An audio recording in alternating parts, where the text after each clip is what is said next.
Chiranjeevi versus Balakrishna గారి episode ఇప్పుడు రాజకీయంగా హీట్ ఎక్కుతున్నట్టు తెలుస్తుంది. అలాంటిది వైసీపీ చూసుకుంటే గనక ఈ ఇష్యూని తనకు అనుకూలంగా మార్చుకుంటున్నట్టయితే ఆరోపణలు అయితే వినిపిస్తున్నాయి. మరి దీని నుంచి విశ్లేషించుకోవడానికి మనతో పాటు పొలిటికల్ అనలిస్ట్ లింగమనేని శివరామ ప్రసాద్ గారు ఇప్పుడు మనతో ఉన్నారు. నమస్తే సార్.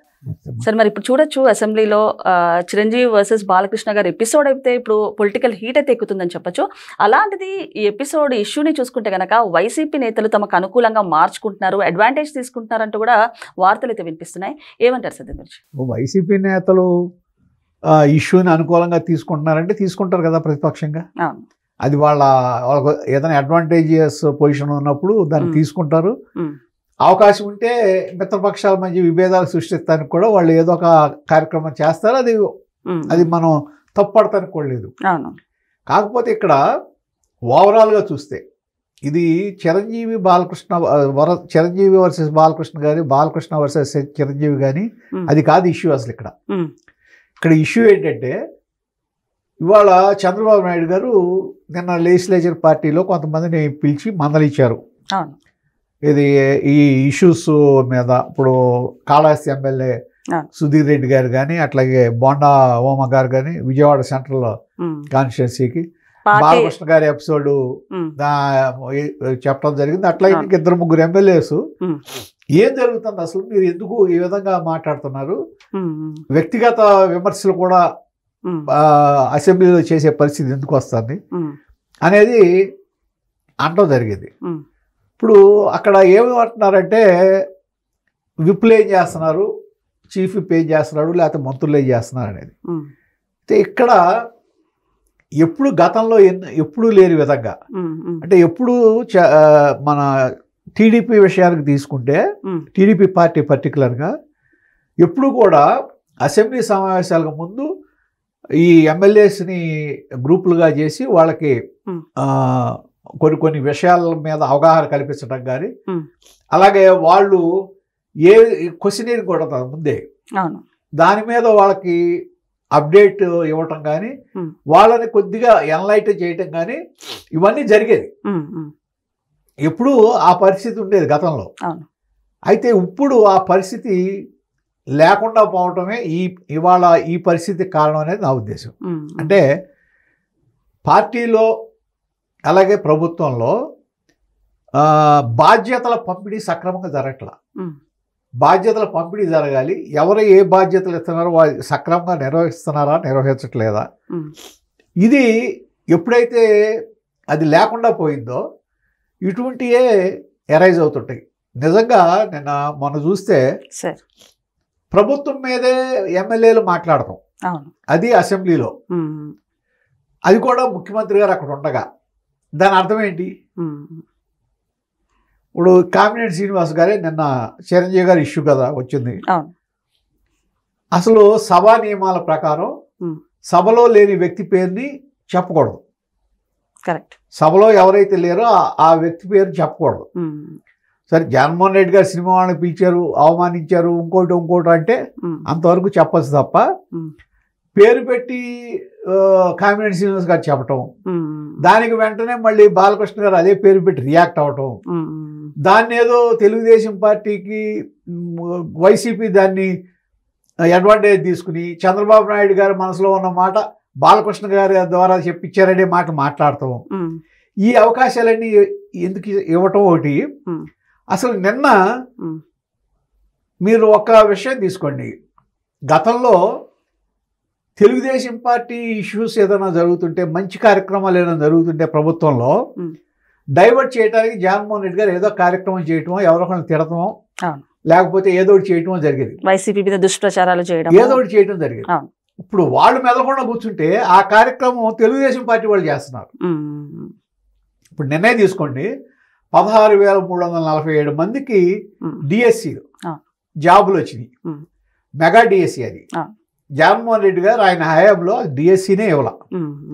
అటువంటిది పెద్ద అచీవ్మెంట్. అది కోర్టుకెళ్ళి అనేక మంది చేత అక్కడ కేసులు వేయించారు, కానీ కేసులన్నీ గవర్నమెంట్ ఎదుర్కొంది, కేసులు కొట్టేశారు. ఇవాళ నియామకాలు జరిగినాయి, నియామక పత్రాలు నిన్న ఇస్తున్నారు. అంటే అంత మంచి కార్యక్రమాన్ని దాని మీద ఫోకస్ వెళ్ళకుండా మీ నోటి దొరతో ఏం మాట్లాడుతున్నామో తెలియకుండా మాట్లాడేసి ఆ మొత్తం టాపిక్ ప్రభుత్వానికి అడ్వాంటేజ్ రాకుండా, ప్రభుత్వాన్ని ఏ మంచి పని చేసిందో అది ఫోకస్ అవ్వకుండా దాన్ని వదిలేసి పనికిమాలిన విషయాల మీదకి మొత్తం మీడియా అంతా వెళ్ళిపోయే పరిస్థితి తీసుకొచ్చారు. దానికి కారణం ఎవరు? దానికి కారణం నా ఉద్దేశం అయితే బాలకృష్ణ గారు ఇంకోళ్ళు కాదు. దానికి కారణం ప్రభుత్వమే, తెలుగుదేశం పార్టీయే. ఎందుకంటే మీరు ఏ విధంగా ఉండాలి, ఎవరేం మాట్లాడాలి, ఎవరు ఏంటి అనేది ఒక మామూలుగా ఏంటో వర్క్షాప్స్ కండక్ట్ చేస్తారు కదా, ఆ వర్క్షాప్స్ కండక్ట్ చేయట్లేదు ఇప్పుడు. గతంలో ఏదైతే జాగ్రత్తలు తీసుకున్నారో ఆ జాగ్రత్తలు వాళ్ళు తీసుకుంటలా. క్యాజువల్గా ఏంటంటే గెలుపు ఇచ్చిన మామూలుగా గెలుపు కూడా ఏంటి బ్రహ్మాండమైన గెలుపు వచ్చింది. ఏది కనీవైన ఎరగిన గెలుపు. ఆ గెలుపు ఇచ్చిన అలసత్వం, ఆ గెలుపు వలన వచ్చిన నిర్లక్ష్యం, వీటి మూలాన జరుగుతున్న చెడు ఏంటంటే ఇదే. ప్రభుత్వం చేసిన మంచి పనులు కూడా మరుగున పడిపోయి అసెంబ్లీలో వీళ్ళు చేసే ఈ పనికిరాని కామెంట్స్, ఇటువంటి ఏది నిర్లక్ష్యపూరిత వైఖరి, ఒకళ్ళ మీద ఒకళ్ళు దుమ్మెత్తి పోసుకుంటాం, ప్రభుత్వం మీదే ఎట్లా పడితే అట్లా మాట్లాడతాం, ఇవన్నీ ప్రభుత్వానికి ఏమవుతుంది, ఇబ్బంది కలిగిస్తుంది. పోనీ నిజంగానే చెడుని మాట్లాడుతున్నారా, నిజంగానే ఒకవేళ ఉండి క్వశ్చన్ చేస్తున్నారా అంటే ఎక్కడ ఆ విధంగా జరగట్లా. నిన్న నిజంగా ఏంటి అసలు నిన్న అది ఇష్యూనా? ఎప్పుడో అయిపోయింది. చిరంజీవి గారు వెళ్ళాడు, సరే ఆ రోజు ఏదో సరిగ్గా జరగలేదు, ఆ వీడియో లీక్ చేయటంలో కూడా తప్పు ఉంది, చిరంజీవిని అవమానకరంగా చూపించారనేది అప్పుడే వచ్చింది విమర్శ. అప్పుడే చిరంజీవి అభిమానుల్లో కూడా చాలా మంది ఆ రోజునే విమర్శించారు. దాన్ని మీ నోటెంపడం మళ్ళీ మాట్లాడాల్సిన అవసరం ఏంటి? వాళ్ళ అది అసెంబ్లీలో రైజ్ చేసే అవసరం ఏంటి? అసెంబ్లీలో అది ఏమన్నా ఇవాళ ఏమన్నా యూరియా షార్టేజ్ ఏమన్నా ఉందా, దాని మీద చేయాలా? డెవలప్మెంట్ యాక్టివిటీస్ ఏమున్నాయి, దాని మీద మాట్లాడాలా? లేకపోతే ఇంకా వరదలో వచ్చే పరిస్థితి ఉంది, ఏ విధంగా రక్షణ చర్యలు తీసుకోవాలి, దాని మీద మాట్లాడాలి. అవన్నీ వదిలేసి ఏంటిదంతా ఈ పనికిరాని మాటలు, పనికిరాని భాష, దీని మూలన నష్టం జరుగుతుంది ఎవరికి? మీరు పార్టీకి, ప్రభుత్వానికి నష్టం జరుగుతుంది కదా. దీన్ని అడ్వాంటేజ్ తీసుకుని ఇప్పుడు కూటమి పార్టీల మధ్యన మళ్ళా చిచ్చు పెట్టాలనే ప్రయత్నం జరుగుతుంది. ఎందుకంటే ఈ చిరంజీవి గారి, బాలకృష్ణ గారి ఎపిసోడు దీన్ని ఏంటంటే వేరే విధంగా ఆపాదించడానికి, గతంలో ఏదైతే చేశారో కులపరంగా ఆపాదించడానికి, లేకపోతే రెండు తెలుగుదేశం పార్టీలో ఉన్న అలాగే జనసేన పార్టీలో ఉన్న వీరశరబలు అంటారు. అంటే వీరశరబలు అంటే వాళ్ళకి ఏం మాట్లాడతామో తెలియదు, తర్వాత వచ్చే పరిణామాలు ఏంటో తెలియదు, ఇష్టం వచ్చినట్టు అవతలాన్ని తిడతాం, యువతలాన్ని వెనకేసి రావడం. దీని మూలన 2019కి ముందు కూడా నష్టం జరిగింది. కాకపోతే అటువంటి పరిస్థితి ఇప్పుడు రాకుండా జాగ్రత్త పడాలి. దాని మీద ఇవాళ సోషల్ మీడియాకి సంబంధించి ఈ మిత్రపక్షాల సోషల్ మీడియా వాళ్ళందరితో నువ్వు కూడా ఏదో సమావేశం ఏర్పాటు చేస్తావు అనేది ఒక ఆలోచన చేస్తున్నారు, జరుగుతున్నట్టుంది. కానీ అది ఎందుకంటే ఈ సమన్వయం రావాలి, ఒకడి మీద ఒకళ్ళు మాట్లాడుకుంటాం మానేయాలి. ఇప్పుడు రాజకీయం అన్న తర్వాత అభిప్రాయ భేదాలు ఉంటాయి, అభిప్రాయ భేదాలని సమన్వయపరుచుకుని దాన్ని ఎక్కడ మనం ఓవర్కమ్ అవ్వాలి.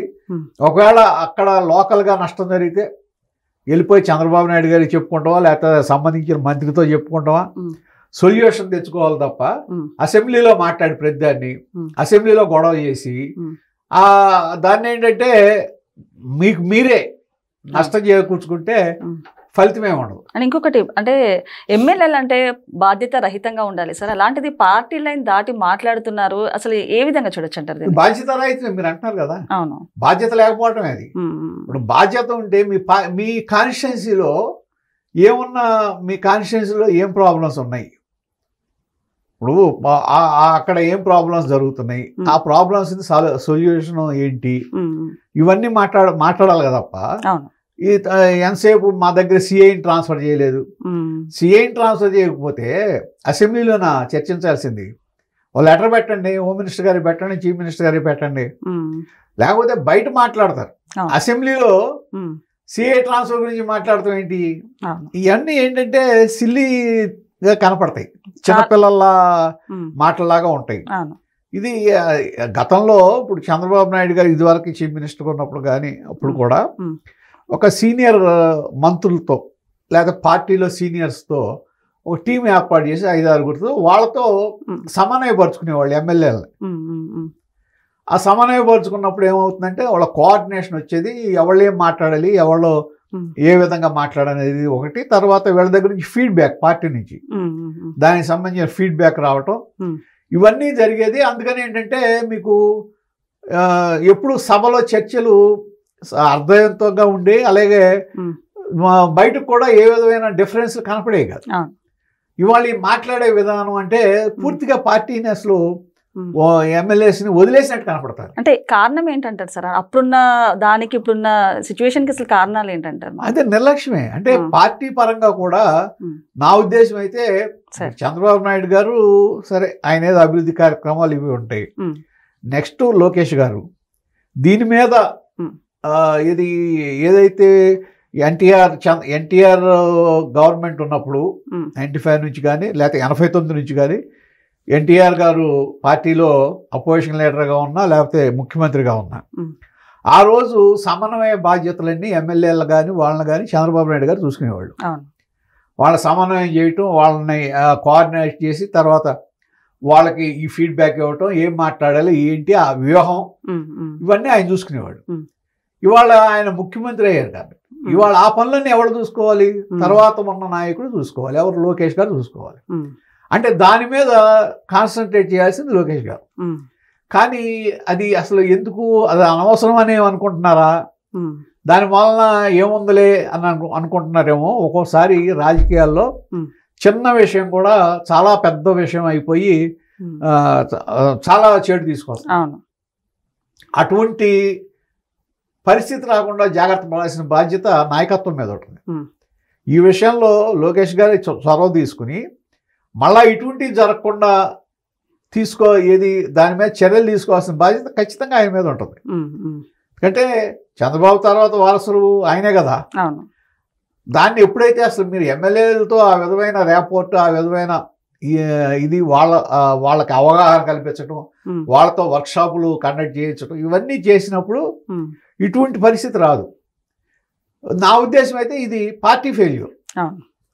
పార్టీలో ఏంటి నిర్లక్ష్యపూరితంగా ఉండటం, పెద్దగా ఏముందలే అని వదిలేయటం, ఇది గతంలో ఎప్పుడు లేని వ్యవహారం. అందుకనే ఇటువంటి పరిస్థితి వస్తుందని నా అభిప్రాయం. ఓకే సార్, నమస్తే.